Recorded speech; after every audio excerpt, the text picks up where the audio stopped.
کو اللہ تعالیٰ نے جن سے محبت کسی مخلوق سے زیادہ کی وہ انبیاء ہیں اللہ کے. یعنی اللہ تعالیٰ کے سب سے محبوب ترین مخلوق اللہ تعالیٰ کے انبیاء ہیں, اور ان پہ جو مصیبتیں آئیں ان کا تو ہم اندازہ بھی نہیں کر سکتے.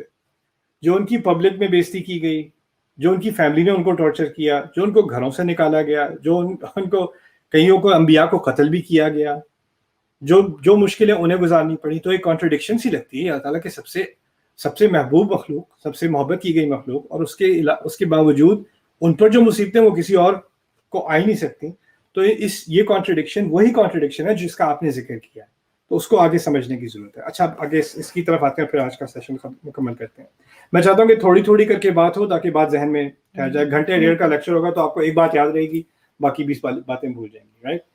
سو پھر اللہ تعالیٰ کہتے ہیں وَلَقَدْ خَلَقْنَاكُمْ ثُمَّ صَوَّرْنَاكُمْ, تمہیں ہم نے ہی, بے شک اس میں کوئی شک نہیں کہ ہم نے ہی تمہیں خلق کیا, تمہیں بنایا, اور پھر تمہیں تصویر دی. تصویر عربی میں کہتے ہیں مورتی بنانے کو. یعنی تمہیں صرف بنایا ہی نہیں, ایک تو ہے کہ ایک آپ نے بلڈنگ بنا دی یا آپ نے ایک اسٹیچو بنا دیا, لیکن اس کی ہر شیپ کو پرفیکٹ کرنا, مکمل کرنا, آرٹ پیس کو بالکل ہر ایج کو دیکھنا, ہر چیز کو دیکھنا اور اس کو پرفیکشن کرنا, اس کو تصویر کہا جاتا ہے عربی میں. اور اردو میں تصویر تو تصویر ہوتی ہے, تصویر کھینچنا. صور عربی میں ہوتا ہے کرافٹنگ جسے کہتے ہیں. جیسے آپ بالکل ایک ایج کو نا, اسکلپچر جو ہے وہ پرفیکٹ کر رہا ہوتا ہے نا, تو اس سے کہنے کا مقصد یہ کہ تمہیں صرف تخلیق ہی نہیں کیا گیا, تمہیں بہت پرفیکٹ طریقے سے, بہت عظیم طریقے سے بنایا گیا اور بہت خوبصورت بنایا گیا ہے. یا اللہ تعالیٰ کو بنایا, اور یہ ہمارے لیے یہ لفظ استعمال ہوا ہے صرف ہمارے جسم کے لیے نہیں, کیونکہ ہمارے جسم کو واقعی خوبصورت بنایا گیا ہے. اور تعالیٰ نے ہمیں جانوروں سے کہیں زیادہ خوبصورتی دی ہے, لیکن ہمارے ذہن کو بھی, ہماری پرسنالٹی کو بھی, ہماری روح کو بھی اللہ تعالیٰ نے تصویر دی ہے, ہم پہ ایک دی, خوبصورتی دی ہے. اور اسی تصویر کا ایک نتیجہ یہ ہے کہ جیسے بندر ہے یا گائے بھینس ہے یا شیر ہے یا جو بھی ہے, ان کو خوبصورتی کی طرف مائل نہیں ہوتے وہ مخلوق. ہمارے اندر خوبصورتی ہے اور ہم خوبصورتی کی طرف مائل ہوتے ہیں, انٹیریئر ڈیکوریشن کرتے ہیں, اچھے سے اچھے کپڑے ڈھونڈتے ہیں, خوب سے خوب کھانا دیکھتے ہیں. ہمیں صرف یہ نہیں کہ سر پہ چھت ہو اور کھانا ہو, جو بھی گھاس کھا لیں, کچھ بھی کھا لیں, پروٹینس تو مل جائیں گے, کاربوہائیڈریٹس تو مل جائیں گے, تو جو اسینشیل چاہیے اس سے کام چل جائے گا. ہمیں کھانا بھی خوبصورت سے خوبصورت کرنا ہے. کھانا اگر اگلی لگ رہا ہو تو کھانے کو دل نہیں کرتا, اس کی اسمیل بھی خوبصورت ہونی چاہیے, ہمارے کپڑے بھی خوبصورت ہونے چاہیے, ہماری سراؤنڈنگ بھی خوبصورت ہونی چاہیے. یہ ہماری تصویر کا تقاضا ہے. ایکچولی ہمیں جو خوبصورت بنایا تو ہمارے ارد گرد بھی خوبصورتی ہم خوبصورتی کی طرف مائل ہو جاتے ہیں. اسی لیے تعالیٰ نے ایک حدیث قدسی میں ہے, اور حدیث میں ایکچولی ان اللہ جمیل یحب الجمال, اللہ خوبصورت ہے اور اس کو خوبصورتی پسند ہے. تو خیر, یہاں پر تمہیں بنایا اور تمہیں یہ پرفیکٹ تشکیل دی. ثم قلنا للملائکۃ اسجدوا لآدم فسجدوا الا ابلیس, پھر ہم نے فرشتوں سے کہا کہ آدم کو سجدہ کرو. یہ عجیب آیت ہے, اس میں ایک بات کی طرف اشارہ ہے جس کو ہم زیادہ اٹینشن نہیں دیتے. بات آدم سے شروع نہیں ہوئی تھی, ایک ہی آیت ہے, بات آدم سے شروع نہیں ہوئی تھی. بات شروع ہوئی تھی تم زمین میں رہتے ہو, تم شکر نہیں کرتے, پھر تمہیں سے کہا تم سب کو بنایا, تم سب کی تصویر کی, تمہیں پرفیکٹ بنایا. پھر فرشتوں کو حکم دیا کہ آدم کو سجدہ کرو. ہم سب کو تو سجدہ کرنے کا حکم نہیں دیا تھا, سجدہ تو آدم علیہ السلام کو کہا تھا کہ ان کی طرف آپ سجدہ کریں. بات میں اشارہ اس طرف ہے کہ ہم سب کی تخلیق ہو چکی تھی.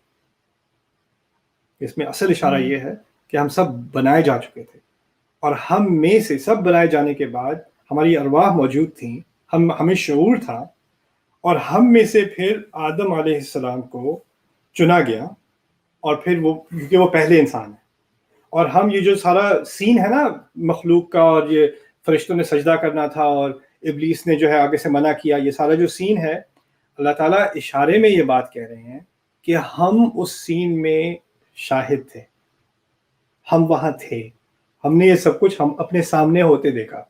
اللہ تعالیٰ نے ایکچولی ہمیں اس میں گواہ بنایا. اس بات کی طرف اشارہ بہت کم لوگوں نے, کچھ مفسروں نے اس کی طرف ذکر کیا کیونکہ زبان میں یہ بات موجود ہے, بدیہت ہے. اس آیت سے ہی بات تھوڑی تھوڑی نکلنی شروع ہوئی, آگے اور نکلنی شروع ہو جائے گی. لیکن بات کیا ہے, تمہیں بنایا, تمہیں تخلیق کی, پھر آدم سے کہا, پھر فرشتوں سے کہا آدم کو سجدہ کرو. اور احادیث میں اس کی طرف تفاصیل اور بھی مل جاتی ہیں, اور قرآن کے اور مقامات پہ اور تفاصیل بھی مل جاتی ہیں.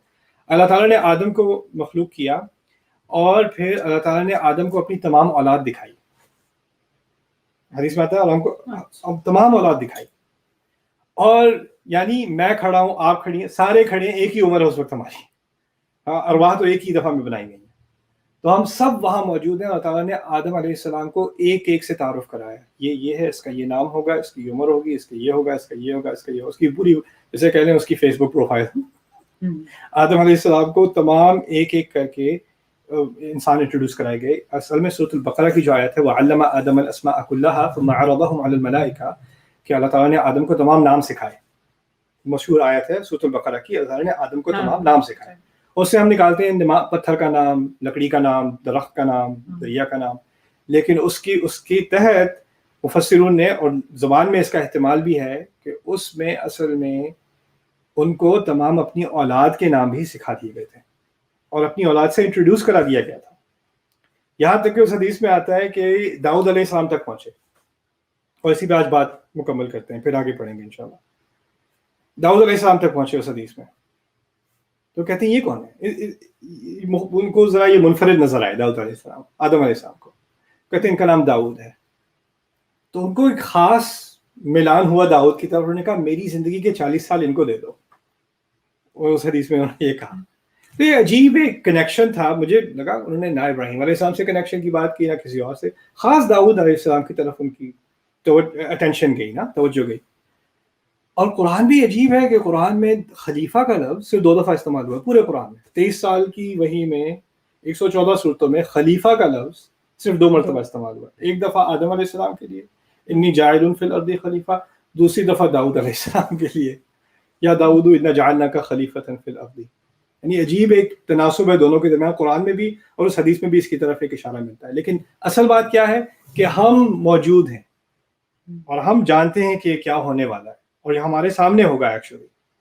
تو اس سے ہمارے جو یہ باقی قصہ ہے نا, اس کی انڈرسٹینڈنگ اور یہ کیا ہم سمجھنے والے ہیں اس میں سے, اس سب میں بہت گہری تبدیلی آتی ہے. اور اس سب کی طرف اشارہ کہاں سے ہوگا, سورۃ الاعراف کی